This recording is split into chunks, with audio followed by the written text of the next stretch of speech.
كنتم شهداء إذ حضر يعقوب الموت إذ قال لبنيه ما تعبدون من بعدي قالوا نعبد إلهك وإله آبائك. وقال الله سبحانه وتعالى في مقام آخر ومن يرتد منكم عن دينه فيمت وهو كافر فأولئك الذين حبطت أعمالهم في الدنيا والآخرة. وقال النبي صلى الله عليه وسلم ثلاث من كن فيه وجب حلاوة الإيمان أن يكون الله ورسوله أحب إليه مما سواهما وأن يحب المرء لا يحبه إلا لله وأن يكره أن يعود في الكفر كما يكره أن يقذف في النار أو كما قال عليه الصلاة والسلام. حاضرین مسجد، علماء کرام، دینی اور ایمانی بھائیوں، اللہ تبارک و تعالی نے جو دین ہم لوگوں کو عطا فرمایا ہے اور دنیا کی جو نعمتیں عطا فرمائی ہیں، وہ نعمت خواہ انسان کے بدن سے متعلق ہو، خواہ انسان کے روح سے متعلق ہو، خواہ وہ دنیا کی کوئی اور نعمت ہو، ان تمام نعمتوں میں اگر سب سے زیادہ قدر کی مستحق اور سب سے زیادہ اہمیت والی اور سب سے زیادہ شان والی اگر کوئی نعمت ہے تو وہ ایمان کی نعمت ہے۔ جس شخص کو اللہ تبارک و تعالیٰ نے اس نعمت سے بہرمند فرما دیا اور یہ نعمت عطا فرما دی، اس سے زیادہ خوش نصیب شخص کوئی نہیں ہے، چاہے وہ وقت کا پرائم منسٹر ہو، چاہے وہ وقت کا سب سے بڑا بادشاہ ہو، چاہے وہ اپنے علاقے کا سب سے بڑا راجا ہو، چاہے وہ دنیا کے تمام ملکوں پر بادشاہت کرنے والا ہو، اس کا قانون چلتا ہو، لیکن اگر اس کے دل میں اللہ کی محبت نہیں ہے، اللہ کا ایمان نہیں ہے، تو وہ شخص دو کوڑی کا ہے۔ اور جس شخص کے دل میں اللہ تبارک و تعالیٰ نے اپنی محبت کا نور نازل فرما دیا، جس شخص کے دل میں اللہ تبارک و تعالیٰ نے اپنا ایمان اور یقین پیدا فرما دیا، وہ شخص اللہ کی نگاہ میں اتنا معزز ہوتا ہے، اتنا معزز ہوتا ہے، اتنا بڑا ہوتا ہے کہ اللہ کے رسول صلی اللہ علیہ وسلم نے ارشاد فرمایا کہ جس شخص کے دل میں رائی کے برابر بھی ایمان ہوگا، اس شخص کو اللہ تبارک و تعالیٰ اس دنیا سے 10 کوئی جنت عطا فرمائیں گے۔ یہ ہے ادنے سے ایمان کی عظمت۔ تو ایک مومن اللہ کی نظر میں بے انتہا معزز ہوتا ہے، بے انتہا مکرم ہوتا ہے، عزت کے لائق ہوتا ہے۔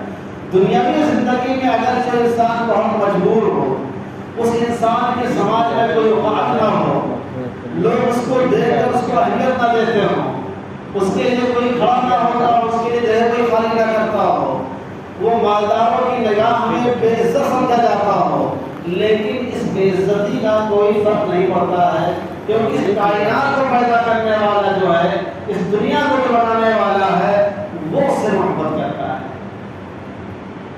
وہ اس سے محبت کرتا ہے۔ اور اللہ کی محبت جس شخص کو حاصل ہے، وہ شخص دونوں جہاں کا بادشاہ ہے، اس شخص کا کوئی بدل نہیں ہو سکتا ہے۔ بڑے سے بڑے مرتبے، بڑے سے بڑے درجات اس کے سامنے ایک ہیں، اور اللہ کی نظر میں مومن بندہ بے انتہا معزز ہو جاتا ہے۔ اس لیے ایمان کی جو نعمت ہے، اس کی قدردانی ہر شخص کے اوپر لازم ہے۔ ایمان کی قدردانی ہر شخص کے اوپر لازم اور ضروری ہے، کیونکہ یہ اللہ کا ایسا نور ہے جو خوش قسمت لوگوں ہی کو ملتا ہے۔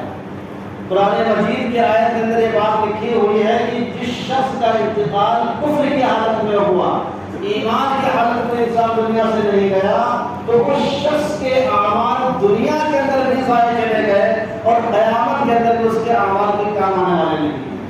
اگر کسی شخص کے اندر ایمان نہیں ہے، وہ 24 گھنٹہ نمازیں پڑھتا رہے، پوری زندگی روزہ کرتا رہے، وہ صدقہ خیرات کرتا کرتا رہے، وہ حج پہ حج کرتا رہے، اور وہ دنیا کے تمام غربا مساکین کے لیے تعاون کرتا ہو، امداد کرتا ہو، ریلیف کرتا ہو، ساری چیزوں کرنے کے باوجود اگر ایمان کی نعمت سے آدمی محروم ہے تو اس کے عمل کا کوئی فائدہ آخرت میں نہیں ہوگا۔ دنیا کے اندر کچھ اللہ تعالیٰ اس کو دے سکتے ہیں کہ چلو تم نے کچھ نیکی کا کام کیا ہے، دوسروں کی بھلائی کے لیے، دوسروں کی اچھائی چاہیے، اس کے بدلے تم کو میں دنیا کے اندر دے دیتا ہوں، لیکن آخرت میں کوئی اس کا حصہ نہیں ہوگا۔ وَمَن يَرْتَدَّ مِنكُمْ عَنْ دِينِهِ فَيَمُتْ وَهُوَ كَافِرٌ فَأُولَٰئِكَ حَبِطَتْ أَعْمَالُهُمْ فِي الدُّنْيَا وَالْآخِرَةِ، ایسے شخص کے اعمال دنیا کے اندر بھی ضائع چلے جائیں گے اور آخرت کے اندر بھی اس کا کوئی حاصل نہیں ہوگا، اور یہی لوگ ہیں جو جہنم کے اندر جائیں گے۔ اولئک اصحاب النار، یہ لوگ جہنم کے اندر جائیں گے اور جہنم میں ہمیشہ ہمیشہ رہیں گے۔ اس سے اندازہ لگا سکتے ہیں کہ ایمان کی کتنی قدر و قیمت ہوتی ہے۔ اس ایمان کو بچانے کے لیے صحابہ کرام کی زندگیاں پڑھیے کہ صحابہ کرام نے کتنی قربانیاں پیش کی ہیں۔ شعب ابی طالب کے اندر حضور صلی اللہ علیہ وسلم کے کو لے کر تمام صحابہ کرام اس وقت موجود تھے، 3 سال تک کی اذیتوں کو برداشت کیا ہے۔ کھانے پینے کے لیے کچھ بھی نہیں ہوتا تھا تو درخت کے پتے تک چبائے ہیں لوگوں نے، تب جا کے ایمان ہم تک پہنچا ہے۔ جس ایمان کے آج ہم دعوے دار ہیں، جس اسلام کے حفاظت کے دعوے دار ہیں، وہ اتنی آسانی سے ہم تک نہیں آیا ہے۔ حضور اکرم صلی اللہ علیہ وسلم کی جسم اطہار پر طائف میں اتنے پتھر مارے گئے تھے اور پیر لہولہان ہو گئے تھے کہ حضور صلی اللہ علیہ وسلم کا پیر خون کی وجہ سے، خون کے جم جانے کی وجہ سے جوتے سے باہر نکل رہا تھا۔ اتنی وصیتیں حضور نے برداشت کی۔ کچھ لوگوں نے حضور صلی اللہ علیہ وسلم کے سر کے اوپر لا کر اونٹ کی اوٹھڑی رکھ دی اور آپ سجدے کے حالت سب میں اٹھا پا رہے تھے۔ حضرت بلال رضی اللہ تعالیٰ عنہ کو میدان میں گھسیٹا جاتا تھا، ریت کے اوپر ان کو گھسیٹا جاتا تھا اور ان کے سینے کے اوپر گرم پتھر رکھ دیا جاتا تھا، نیچے سے زمین گرم ہوتی تھی، اوپر سے پتھر بھی گرم ہوتا تھا اور بلال ہاتھ ہاتھ کی کے جانے لگایا کرتے تھے۔ اس طرح یہ ہم ایمان پہنچا۔ ایک صحابی روم میں گئے، روم میں ان کو گرفتار کر لیا گیا اور بادشاہ نے کہا، اس وقت قیصر نے کہا کہ تم اپنے ایمان سے پھر جاؤ، صرف ایمان کا انکار کر دو، ہم تم کو پوری سلطنت دینے کے لیے تیار ہیں۔ انہوں نے کہا تو کوئی نہیں، اس کے برابر اگر 7 سلطنتیں بھی مجھے دینے کے لیے تیار ہو جاؤ تو میں محمد کی غلامی نہیں چھوڑ سکتا ہوں۔ انہیں صحابی کو ایک بڑے سے برتن کے اندر تیل اندر کر کے ڈال دیا گیا اور تیل اتنا گرم تھا کہ جیسے اس صحابی کو ڈالا گیا پانی کے اندر، تیل کے اندر ان کے گوشت ہٹ کے الگ الگ ہو گئے۔ یہ ایمان اس طرح پہنچا ہے، اتنا آسان نہیں ہے۔ جس ایمان کو اللہ تبارک تعالیٰ نے ہم تک پہنچایا ہے، اس ایمان کی حفاظت کرنا کیوں ہر مسلمان کی ذمہ داری ہے، اتنی آسانی سے نہیں۔ امام احمد بن حنبل رحمۃ اللہ علیہ کو قرآن کی حفاظت کے لیے، ایمان کی حفاظت کے لیے اتنے کوڑے مارے جاتے تھے اور اتنی بے دردش مارے جاتے تھے کہ مورخین نے بات لکھی ہے کہ اگر کسی ہاتھی کو کوڑا مارا جاتا تو ہاتھی چیخ پڑتا تھا۔ یہ طرح ایمان تک پہنچا ہے۔ امام ابو حنیفہ رحمۃ اللہ علیہ کو ایمان کی حفاظت کی خاطر ان کے کندھوں کو اٹھا دیا گیا تھا، ان کو جیل میں ڈال دیا گیا تھا، اور امام ابو حنیفہ رحمۃ اللہ علیہ کی وفات خود جیل کے اندر ہوئی، مشکل سے 20 لوگ کے اندر شریک ہوئے تھے۔ یہ ایمان کی حفاظت کے لیے ہوا تھا۔ خود اپنے ہندوستان کے اندر شاہ عبد العزیز رحمۃ اللہ علیہ کو ایمان کی حفاظت کے لیے صرف ان کے دونوں ہاتھوں کو کاٹ دیا گیا تھا، یہاں سے شانوں کاٹ دیا گیا تھا۔ ایمان کی حفاظت کے لیے ہمارے بزرگوں نے کیا کچھ نہیں کیا، تب وہ جا کر ایمان آج ہمارے تک پہنچا ہے اور ہمارے دلوں میں محفوظ ہے۔ اس پر اللہ کا ہمیں شکر ادا کرنا چاہیے۔ لیکن نہایت افسوس کی بات یہ ہے کہ اس وقت ہمارے معاشرے کے اندر اور ہمارے ملک ہندوستان کے اندر کچھ ایسی فضا چل رہی ہے کہ مسلمانوں کی بڑی تعداد مرتد ہوتی جا رہی ہے۔ مسلمان غیروں کے مذہب میں جا رہے ہیں، مسلمان کفر میں مبتلا ہوا جا رہا ہے۔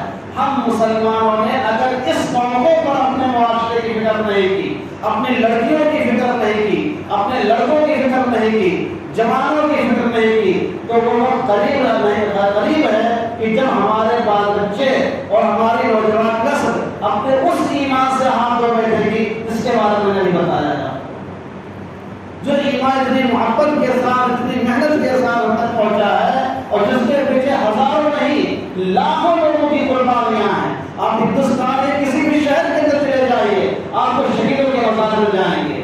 ہندوستان کے کسی بھی کونے کے اندر چلے جائیے ایمان کے خاطر مرنے والوں کے قبرستان مل جائیں گے, ان کے مزارات بنے ہوئے ہیں. یہ کس لیے ہوا تھا؟ یہ ہم تک ایمان پہنچانے کے لیے ہوا تھا. لیکن اگر ہمارے باپ کی نسل روٹن ہو رہی ہے, ہمارے باپ کی نسل غیروں میں شامل کر رہی ہے اور اپنے ایمان کو چھوڑ رہی ہے, تو جہاں وہ اس کے ذمہ دار ہوں گے وہی ہم بھی ذمہ دار ہوں گے, وہی ہم اس کے ذمہ دار ہیں. اگر ہم اپنے بچوں کی فکر نہیں کریں گے, اپنے بچیوں کی فکر نہیں کریں گے تو یہ بہت سنگین معاملہ ہو جائے گا. مولانا علی ابراہیم رحمۃ اللہ علیہ نے آج سے 35 سال پہلے انٹرویو دیا تھا اور اس وقت کے چند مسائل کو لے کر انٹرویو لینے والے نے پوچھا تھا تو مولانا علی ابراہیم رحمۃ اللہ علیہ نے کہا تھا کہ مجھے سب سے زیادہ اندیشہ اور سب سے زیادہ جو خوف اس ملک کے اندر محسوس ہو رہا ہے اور سب سے بڑی بات یہ کہ مسلمان اس کا احساس نہیں کر رہے ہیں, مسلمانوں کے دلوں میں اس کا شعور نہیں ہے, یہ ہے کہ ایک وقت کہیں ایسا نہ آ جائے کہ مسلمان نوجوان اپنے ایمان سے ہاتھ دھو رہے ہیں. اور اس کے بنیادی طور پر 3 اسباب ہیں. ایک تو یہ ہے کہ ہماری جو نئی نسل پیدا ہو رہی ہے, نئی نسل جو آ رہی ہے اس کو اپنے ایمان کے بارے میں, اپنے اسلام کے بارے میں, اپنے قرآن کے بارے میں, اپنے نبی کے بارے میں, اپنے عقائد کے بارے میں صحیح علم ہی نہیں ہے.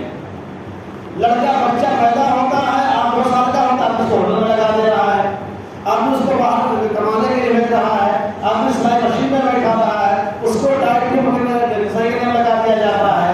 اس کی جو ابتدائی اور بنیادی تعلیم ہونا چاہیے, جو اس کا ایک لازمی حق ہے, اس کا لازمی حصہ ہے, اس سے ہمارا جو معاشرہ ہے اس کو محروم کر رہا ہے. بطور خاص مکتب کی تعلیم ہوتی ہے جہاں بچے کو کلمے یاد کرائے جاتے ہیں, نبی کے نام سے آشنائی دی جاتی ہے, جس کو بتایا جاتا ہے کہ ایمان کیا ہے, ایمان مجمل کیا ہے, ایمان مفصل کیا ہے, نبی کون تھے, پیغمبر کون تھے, فرشتے کون تھے, کتابیں کون تھی, کتنے انبیاء دنیا کے اندر آئے. جب یہ تعلیم ہمارے بچوں کو نہیں ہوگی تو آئندہ جا کر روتا تو اس میں کیا بڑی بات ہے, اس میں تو بڑی بات. اس لیے جو بچوں کی بنیادی تعلیم ہونی چاہیے بطور خاص مکتب قائم کر کے اس پر توجہ دینا ہم میں سے ہر شخص ضروری ہے. اور ہر کام مولوی نہیں کرے گا. سب سے بڑا مسئلہ یہاں پر دور میں یہ ہو گیا ہے کہ مولانا نے کہا لیکن ہم کیا کریں. مولانا کا کام سارا کا مولانا کا نہیں ہے, یہ آپ میں سے معشور لوگوں کا کام ہے, عقل مند لوگوں کا کام ہو, چاہے مولانا ہو, چاہے ماسٹر ہو, چاہے انجینئر ہو, چاہے ڈاکٹر ہو, اس سے کوئی تمیز نہیں ہے. مولانا کا اپنا کام ہے, لیکن امامت کرنا اس کی ذمہ داری ہے, لوگوں کو صحیح راستہ بتانا اس کی ذمہ داری ہے. لیکن کوئی آدمی صرف اس لیے ہاتھ میں ہاتھ رکھ کے بیٹھا ہوا ہے کہ ولما نہیں کرے تو ہم کیا کریں گے, یہ کوئی جواب نہیں ہوا. ولما کتنے کام کریں گے وہ خود بول رہے ہیں, وہ دارالفضا کا کام کر رہے ہیں, دارالفضا کا کام کر رہے ہیں, بخار پڑھانے کا کام کر رہے ہیں, تبلیغ جماعت چلانے کا کام کر رہے ہیں, حدیث پڑھا رہے ہیں, تفسیریں لکھ رہے ہیں, مسائل بتا رہے ہیں, دنیا کے سارے کام کر رہے ہیں. تو تم بھی کچھ کام کرو بھائی. تو بچوں کی بنیادی تعلیم کا نظم کرنا بھی یہ ہمارے سماج کی ذمہ داری ہے, صرف علماء کی مولانا کی ذمہ داری نہیں ہے. اس کو ہم محسوس کرنا ہوگا. جب اس کو ہم محسوس کریں گے تب جا کے ہمارا کوئی اقدام آگے بڑھے گا. اور دوسرا جو اس کا سب سے بڑا سبب ہے وہ یہ ہے کہ ہمارا جو نظام تعلیم ہے اور جو نصاب تعلیم ہے, جو ہمارا سسٹم ہے ایجوکیشن کا, وہ بہت بگڑا ہوا ہے. ہم اپنے بچوں کو اور بچوں کو ہر اس اسکول میں بھیج دیتے ہیں جہاں کے بارے میں معلوم ہے کہ وہاں سسٹم پڑھائی کا کیا ہے. وہاں کوئی ایجوکیشن ہے, لڑکا لڑکی ایک ساتھ پڑھتے ہیں اور ہندو بھی اسی میں ہوتے ہیں, کرسچن بھی ہوتے ہیں, یہودی بھی ہوتے ہیں, اور ان کو پہلاتے ہیں, پھسلاتے ہیں, اور ایجوکیشن کے نام پہ, ٹیوشن کے نام پہ اور کوچنگ کے نام پہ لڑکیاں کہاں کہاں پہنچ جاتے ہیں, لڑکے کہاں پہنچ جاتے ہیں. یہ ہماری ذمہ داری ہے کہ ہم نے اپنی لڑکی کو یا اپنی لڑکی کو کس طرح ٹیوشن میں دلایا ہے اور کیسا آدمی پڑھانے والا ہے. جو خود سبجیکٹ پڑھایا جا رہا ہے وہ خود ایسا خطرناک ہے, اتنا گمبھیر ہے کہ وہ آدمی کو مرتد پولیس تک پہنچا دیتا ہے. یا آپ تو نظام تعلیم کے اندر یہ باتیں پڑھائی جا رہی ہیں کہ انسان حضرت آدم اور حوا کا بیٹا ہے ہی نہیں, انسان کا بچہ ہے ہی نہیں, وہ تو اصلاً بندر کا بچہ تھا. باقاعدہ ہے نظام کے اندر وہ کہتے ہیں انسان اصل کا پہلے بندر تھے, بندر ترقی کرتے کرتے انسان بن گئے ہیں. تو جب سارے لوگ بندر تھے تو بعد میں جا کر آدمی بندر ہو جائے، اس میں کیا بڑی بات ہے؟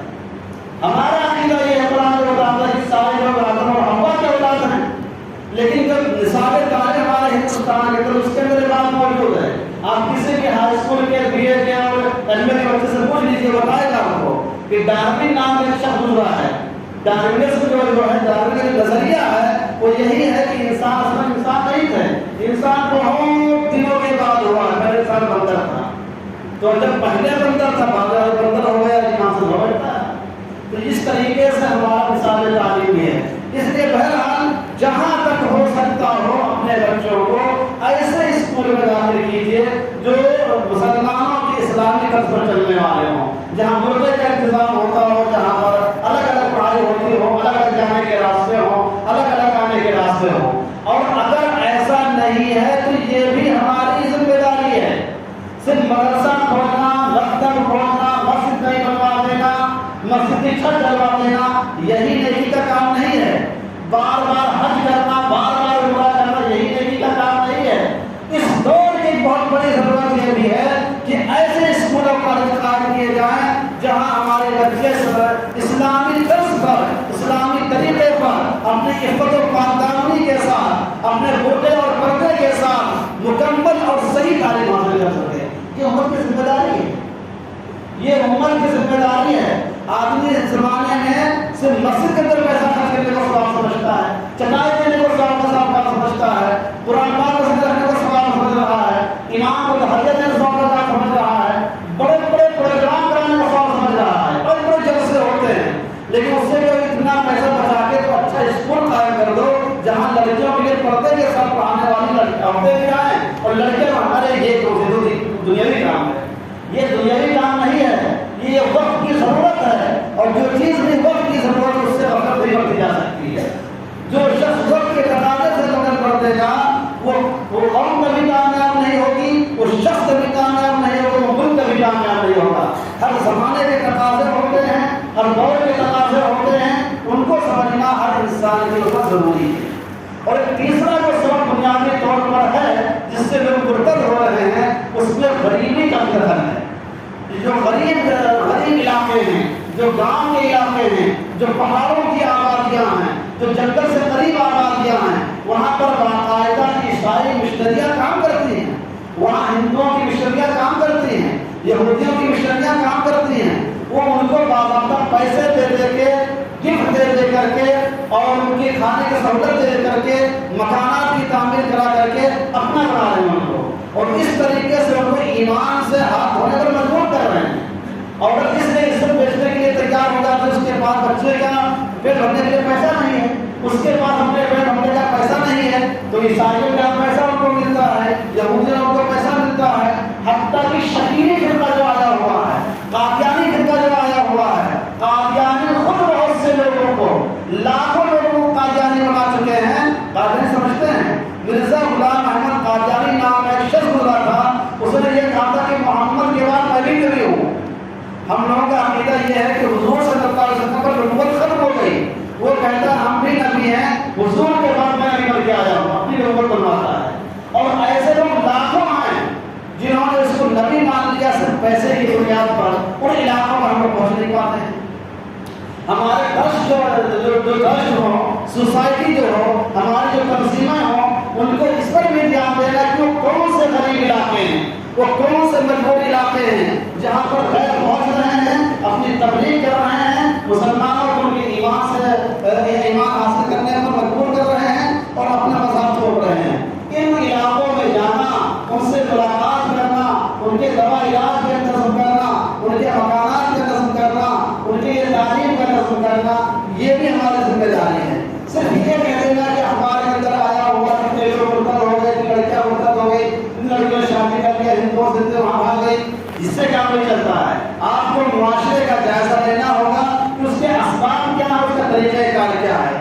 بنیادی طور پر جو مسلمانوں سے ہندو ہونے کا یا کسی اور مذہب میں جانے کا یا مرتد اور ملحد ہونے کا جو سبب ہے، یہی تین سبب ہے. ایک تو یہی ہے کہ ہمارا تعلیمی سسٹم، تعلیمی نظام بہت گڑبڑ ہو گیا ہے، اس کو صحیح کرنا بھی مسلمانوں کی ذمہ داری ہے. غریب لوگوں کے علاقوں میں جانا اور ان علاقوں کو دیکھنا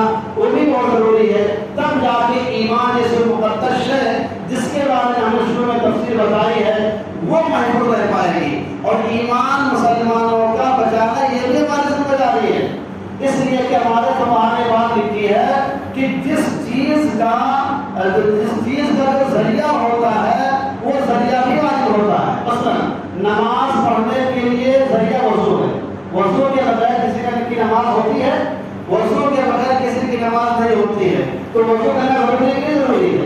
اصلاً ضروری تو نماز ہے، لیکن چونکہ وضو نماز کا ذریعہ ہے، وضو نماز کا ذریعہ ہے، اس لیے وضو کو بھی ضروری قرار دیا گیا ہے. بات سمجھائی نہیں جائے. اصلاً کیا حج کرنا ہے، لیکن حج کرنے کے لیے ویزا اور پاسپورٹ ہونا ضروری ہے، اس کو بھی ضروری قرار دیا گیا ہے. احرام کا ہونا ضروری ہے، اس کو بھی ضروری قرار دیا گیا ہے. تو جو واجب کا جو ذریعہ ہوتا ہے وہ بھی واجب ہوتا ہے. اس لیے اگر مسلمانوں کے ایمان کی حفاظت کرنا ضروری ہے اور ان کے ایمان کو بچانا ضروری ہے تو اس کی جو تینوں راستوں میں اختیار کرنا بھی ہمارے لیے ضروری ہوگا. اللہ تبارک و تعالیٰ ہم لوگوں کو کہنے اور سننے سے زیادہ عمل کرنے کی توفیق عطا فرمائے. اور ان تمام چیزیں جو بھی معروضات پیش کی گئی ہیں اس پر اصل اپنے غور کرے، اپنے طور پر غور کرے اور ہر شخص میں آگے بڑھنے کی کوشش کرے. دیکھیے اگر ہم اس سے غفلت برتیں گے تو پھر کوئی اور قوم دکھانے والی نہیں ہے.